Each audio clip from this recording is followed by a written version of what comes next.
सरकार नाम की यहाँ पे कोई चीज़ नहीं, ठीक है। बस ठीक है, आप डंडे के ज़ोर के ऊपर जितना आपने चलाना आप चला। ऑलरेडी इन जॉब वो भी लाइनों में लगे हैं, वो पता नहीं अगर डोमिसाइल नहीं होगा तो पता नहीं हम खाना भी खा पाएंगे या नहीं यहाँ पे, जी ठीक है। तो एक दौड़ सी लग गई, जिसे कहते हैं कि नारायणा हॉस्पिटल एक पर्टिकुलर सेक्शन के लिए रिजर्व है। क्या वहाँ गरीब आदमी नहीं जा सकता? कर A to Z न्यूज़ में आपका स्वागत है और मैं हूं अतुल गुप्ता। जिस प्रकार से जम्मू कश्मीर की बात करें तो बहुत सारे ऐसे मुद्दे हैं जो गरमाए हुए हैं, जिसमें से एक अहम मुद्दा है डोमिसाइल। डोमिसाइल को लेकर हमेशा ही चर्चा रही, चाहे हम बात करें डोमिसाइल सर्टिफिकेट इशू करने को लेकर, चाहे उसके बाद ऑनलाइन की बात की जाए, चाहे उसके बाद डोर टू डोर की बात की जाए। कहीं ना कहीं सरकार यानी एडमिनिस्ट्रेशन इसमें नाकामयाब साबित रही। अब कल एक प्रेस कॉन्फ्रेंस होती है जिसमें पवन कोतवाल जी द्वारा ये कहा जाता है कि डोमिसाइल सिर्फ और सिर्फ नौकरियों के लिए जारी किया जाएगा, ना कि भूमि, यानी कि आप ज़मीन जायदाद अगर खरीदना चाहते हैं तो उसके लिए डोमिसाइल अनिवार्य नहीं है। तो अब सवाल यहाँ पर ये उठता है कि क्या इतनी लंबी एक्सरसाइज क्यों करवाई गई, जिसमें 12.5 लाख से ज़्यादा लोग इस वक्त, अगर आंकड़े देखा जाए तो 12.5 से ज़्यादा लोगों ने डोमिसाइल सर्टिफिकेट इशू करवाया है।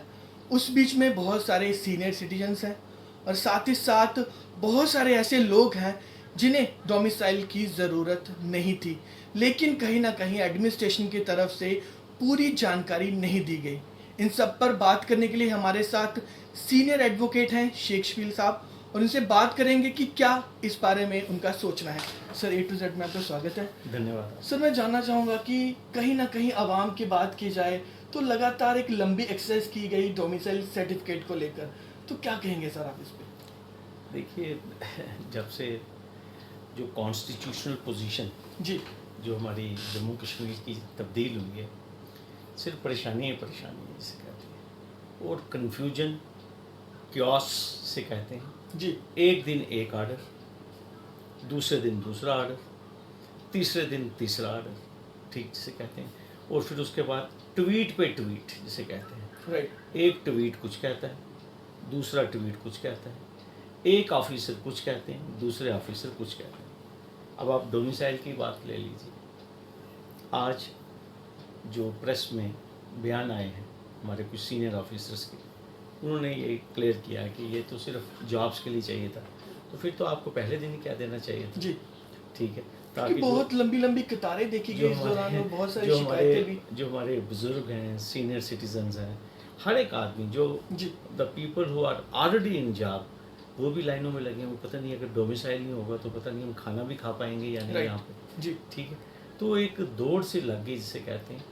और आप ये देखिए कि अब एकदम सरकार सीरियस हो गई है, इसे कहते हैं कि नहीं जी, अब तो यहाँ तक कहा जा रहा है कि जो डोमिसाइल सर्टिफिकेट है वो बाय पोस्ट आपको घर भी आएंगे, ठीक है। तो कहने की ये बात है, मैं आपको एक चीज़ साफ कहूँगा, आपने बिल्कुल सही कहा, कंप्लीट फेलियर। उनसे वादा किया गया था कि आपको साफ शफाफ सरकार दी जाएगी, जी करप्शन फ्री सरकार दी जाएगी, और जिसमें अकाउंटेबिलिटी होगी, ठीक है। आपको कहीं से कहते हैं 5 अगस्त 2019 के बाद कोई अकाउंटेबल सरकार नज़र आई यहाँ पे, इसे कहते हैं? जी नहीं, यहाँ तो की सरकार ही नहीं है यहाँ पे, ठीक है। बहुत सारे अवाम का कहना है कि अगर हमें अपनी कोई बात रखनी होती है तो ऑफिसर नहीं मिलते, क्योंकि कोविड के चलते अगर देखा जाए तो कहीं ना कहीं ऑफिसर अपनी ड्यूटी से भी कतराते हैं, और कोविड को एक बहाना समझ के कोविड काल का बहुत ज़्यादा लाभ उनके द्वारा उठाया जा रहा है, और कहीं ना कहीं लोग इसमें पिसते जा रहे हैं। अतुल जी, सभी काम चल रहे हैं जी।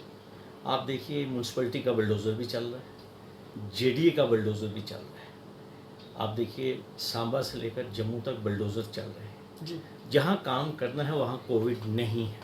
मैं आपको एक साफ बात कहूँगा, जहाँ गरीब का पुल्ला गिराना है जी उसके लिए कोविड-19 नहीं है। जम्मू कच्ची छावनी में रात को 9 बजे, 9:30 बजे दुकान को गिराया गया, जबकि स्पेशल ट्रिब्यूनल का ऑर्डर भी था।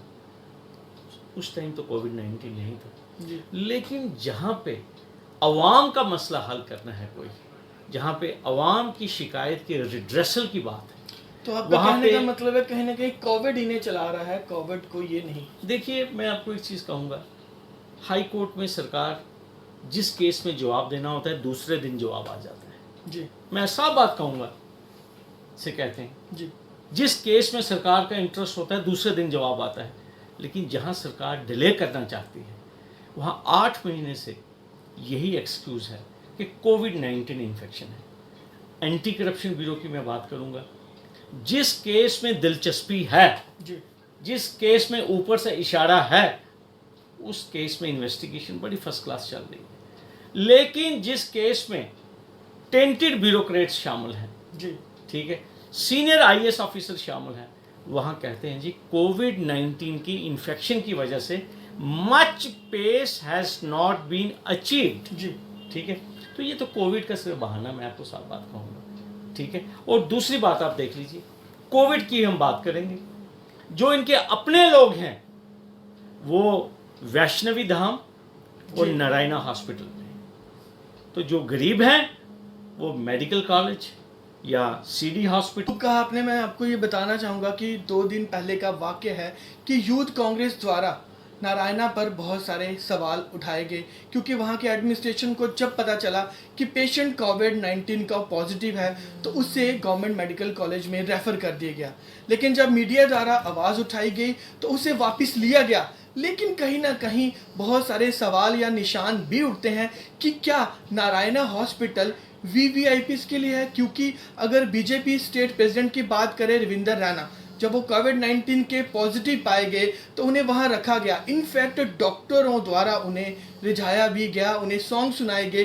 तो क्या आम जनता कहाँ जाएगी, क्योंकि कहीं ना कहीं गवर्नमेंट मेडिकल कॉलेज की बात की जाए तो हमेशा ही सुर्खियों में रहता है, क्योंकि लगातार वहाँ पे इस तरह के मामले निकल कर आते हैं, इस तरह के केसेस आते हैं कि कहीं ना कहीं लोग कतराते हैं वहाँ जाने में।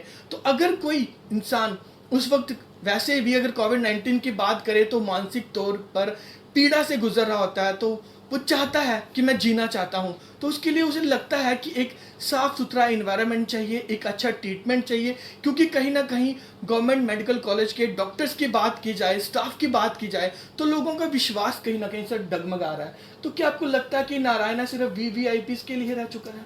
इसमें कोई शक है क्या? अतुल जी, आप मुझे एक चीज़ बताइए। जी रविंदर रैना जी का आपने नाम लिया, जुगल किशोर जी जो हैं, जी जो भी वीवीआईपीज़ हैं या जो हमारे सीनियर आईएएस ऑफिसर्स जो बेचारे कोविड पॉजिटिव में मुब्तला हुए, जी उनकी सीधी गाड़ी जाती है जिसे कहते हैं नारायणा हॉस्पिटल। राइट। लेकिन आम आदमी की तो रसाई नहीं है।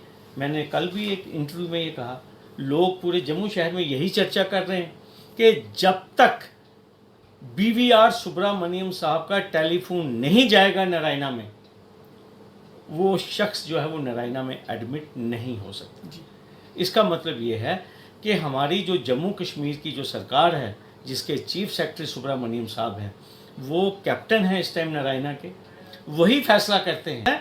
इसमें सबका एक एक कतरा जो है, से कहते हैं जैसा दरिया बनता है, इसी तरह हर एक की जो अपनी श्रद्धा के मुताबिक जिसने डोनेशन माता के चरणों में की है, जी उसकी वजह से ये हॉस्पिटल बना। लेकिन आज ये हॉस्पिटल बन गया है वीवीआईपी हॉस्पिटल। जी ये तो मैं बड़े अफसोस से कहूँगा। शेख साहब, एक और बात आपसे मैं डिस्कस करना चाहूँगा। जिस प्रकार से 2 दिन पहले एक ऑर्डर एडवाइजरी जारी की गई, जिसमें एक ऑर्डर निकाला गया तहसीलदार रविशंकर, जी जी उनको सस्पेंड किया गया और रीज़न ये दिया गया कि डोमिसाइल सर्टिफिकेट के चलते उनका काम सही नहीं था, इसलिए उन्हें निकाला गया। लेकिन जहाँ तक मैं जानता हूँ, मुझे नॉलेज है कि जब अगर कोई अधिकारी काम सही नहीं करता तो अफसर द्वारा उसको एक ऑर्डर दिया जाता है, उन्हें वार्निंग दी जाती है। लेकिन कहीं ना कहीं तस्वीरें हमने भी देखी कोविड-19 के दौरान, ग्राउंड पे वो लोग काम कर रहे थे। मैं स्पेशली बात करना चाहूँगा तहसीलदार रविशंकर जी के बारे में, कि वो ग्राउंड पे काम कर रहे थे और बहुत देर तक वो काम भी करते रहे। बहुत सारे डोमिसाइल सर्टिफिकेट उनके द्वारा बांटे भी गए। तो क्या लगता है कि किस तरह का ये ऑर्डर था? और सोशल नेटवर्क की अगर बात करें तो सोशल नेटवर्क पर हमेशा ही इस तरह के, जब कोई ऑफिसर को सस्पेंड किया जाता है तो सोशल नेटवर्क पर गुहार लगाई जाती है और बहुत ही पीठ थपथपाई जाती है एडमिनिस्ट्रेशन की। लेकिन इस बार देखा गया कि बहुत सारे लोग विरोध में खड़े थे। अतुल जी, जहाँ तक तो तहसीलदार रविशंकर जी का मामला है, जी बड़े लो प्रोफाइल के ऑफिसर हैं जी और लोगों के साथ कनेक्टेड रहते हैं। जी आप देखिए, यही वजह है कि सोशल मीडिया पे पूरी जनता की पूरी सपोर्ट जो है वो रविशंकर जी के साथ है। और मैं आपको एक चीज़ कहूँगा, ये एक पब्लिक प्रेशर, जी खासकर वो लोग जो फाइलों के ऊपर बैठे हुए थे, वहाँ से लोगों की अटेंशन को डाइवर्ट करने के लिए इन्होंने टारगेट किया रविशंकर जी को। मैं आपको साफ बात जी। करूँगा, ठीक है। सरकार को लोगों की पल्स को समझना चाहिए। जी इन्होंने एक ईमानदार ऑफिसर, लोग लिख रहे हैं जिसे कहते हैं जी। सोशल मीडिया के ऊपर, ये बहुत कम देखा गया है ठीक कि है। ऑफिसर्स के आप फेवर- देखिए बात ऐसे, आप नाम लेते हैं ना जम्मू कश्मीर में किसी ऑफिसर का, जी तो लोगों को मालूम होता है। जी यहाँ तो लोगों को सब मालूम है कि डाकू कौन है और ईमानदार कौन है। राइट। तो आप देखिए किसी एक आदमी ने लिखा है कि तहसीलदार जो रविशंकर जी जी। हैं वो डिसऑनेस्ट हैं, या वो करप्ट हैं, या वो किसी से पैसे लेते हुए पकड़े गए हैं। मुझे लगता है कि शायद किसी बाबू को, जिसे कहते हैं, शायद वो कहीं बिजी होंगे या उसका फ़ोन नहीं उठाया होगा। तो मुझे लगता है कि शायद किसी की ईगो हर्ट जो है ना अतुल जी, उसके चलते उनकी बलि चढ़ा दी। उनकी बलि चढ़ा दी, ठीक है। कल देर रात्रि को भी एक ऑर्डर निकाला गया जिसमें ये कहा गया कि अब वीकेंड लॉकडाउन को ख़त्म कर दिया गया, ताकि यानी कि हफ्ते के आखिरी 2 दिनों जो तालाबंदी की जाती थी उसे ख़त्म कर दी। कैसे सर देखते हैं आप इसको कि कहीं ना कहीं हम लोग लॉकडाउन और अनलॉक के बीच में फंस के रह चुके हैं? देखिए, मैंने आपको एक चीज़ कही है, आप you can't stop life to move on. मैं आपको एक चीज़ कहूँगा, देखिए हमें पढ़ना भी है, राइट इसे कहते हैं, वकालत भी करनी है, आपको जर्नलिज्म भी करना है, जी लेकिन आपको एहतियात करके आगे चलना है, राइट ठीक है। मैं वेलकम करता हूँ डीसी साहिबा का ये जो मूव है, मैं वेलकम करता हूँ। आप कब तक लाइफ को रोक के रखेंगे? आप देखिए यूरोप में, देखिए लाइफ नॉर्मल आ गई है, जी इसे कहते हैं।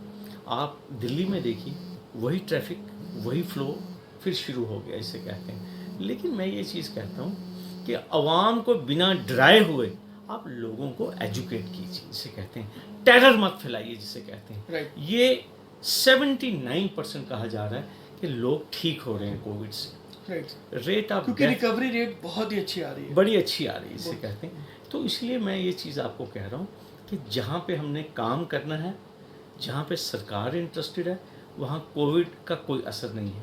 लेकिन जहाँ पे कुछ वेस्टेड इंटरेस्ट हैं, वहाँ पे कोविड है। मैं बस यही कहूँगा। बहुत बहुत शुक्रिया हमसे बात करने के लिए। तो ये थे हमारे साथ सीनियर एडवोकेट शेख शकील साहब, और बहुत खूबसूरत, बहुत अहम जानकारी इन्होंने हमें दी। और साथ ही साथ मैं सभी व्यूवर से चाहूँगा कि आप लोग भी कोविड-19 को हल्के में ना लें, इसे बहुत ही संजीदगी से लें, ताकि इस कोविड-19 से हम लोग जल्द से जल्द निजात पा सकें।